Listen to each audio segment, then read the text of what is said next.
Brian, I've heard about this Delaware Statutory Trust, the DST. Can you explain a little bit more about exactly what that is? Well, Jeff, you're probably one of the only people I know that's ever heard of a Delaware Statutory Trust.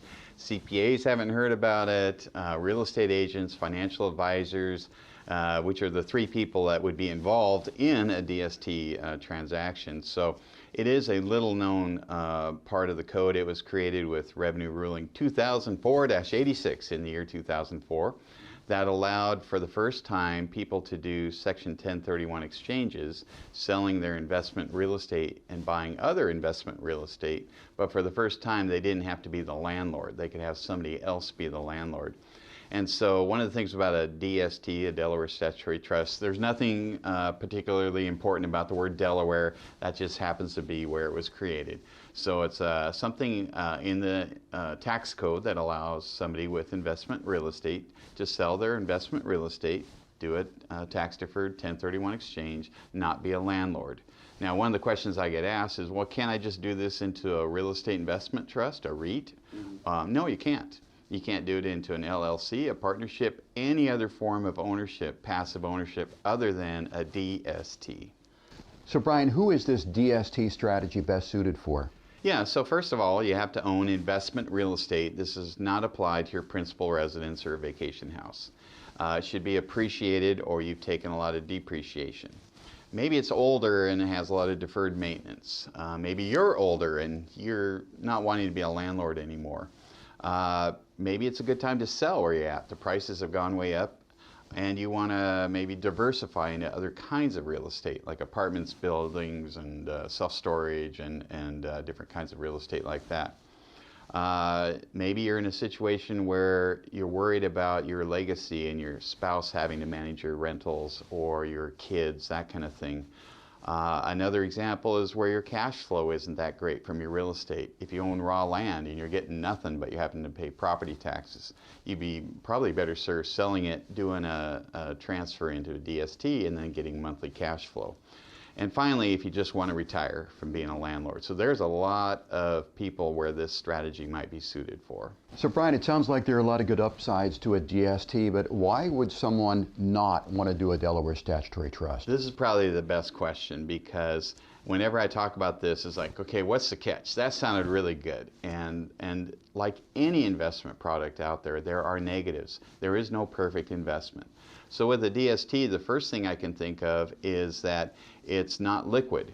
So my tired old joke I use on our radio show is if you need an emergency Bugatti in 2 years, don't do a DST. Just sell it, pay the tax, and buy your Bugatti. You can't just sell a DST. They will sell on their own in the years between, say, years 4 and 10, not beyond 10. So they're not liquid. Some people just aren't ready to retire from real estate. It's kind of their life. It's what they like to do. And I was talking to this one guy, I remember he was saying, gee, if I didn't change toilets and fix houses, I don't know what I'd do with myself. I don't have kids, I don't have a wife, I don't have hobbies, I don't have interests. That's all I know. I said, well, I don't want to kill you, don't do a DST. I said, but can I give you some advice? He said, well, sure. I said, you might want to hire a life coach. That's all he had was being a landlord. Also, sometimes you can make more money and maybe you don't care about your free time and stress and all that stuff. You just want to be kind of the richest guy in the graveyard. You probably will make more money working as opposed to passive real estate. So Brian, can you mention the main advantages, just sort of capsulize the main bullet points as to why someone would want to do a DST? Yeah, I think the first reason is most people in the United States that own investment real estate are older. They're not 25-year-olds, they're 65, they're 75. That's the baby boomers, of course. And so they're coming in a time in their life where they want to make decisions about how they want to live their life and their finances and legacy planning, etc.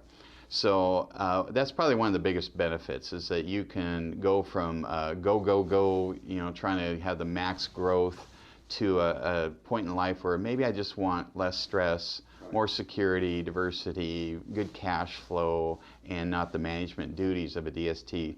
And finally, by doing a DST, a lot of people want to take advantage of the step up in basis. So they've had all these gains over the years, and they don't want to just sell the property and pay the IRS all the tax and all the gains. This is a way where they can continue to sell properties, own real estate, keep doing 1031 exchanges until they pass away and they get the step up in basis, and under the current tax law then they can leave that money to their heirs without any income tax ever being paid. Brian, can you give me a real life example of someone that you've taken from being an active landlord to a passive landlord using the Delaware Statutory Trust? Yeah, I remember I got this call one day from this fella, and he says, well, I own a 80-unit apartment building down south, and I've owned it 40 years. It was 30 years old when I bought it. And I asked him, well, what's your cash flow like? And he said, oh, it's terrible. Every time I get some money, I put it out in repairs because the place is 70 years old. I said, how old are you? He said, I'm 82, my wife's 80.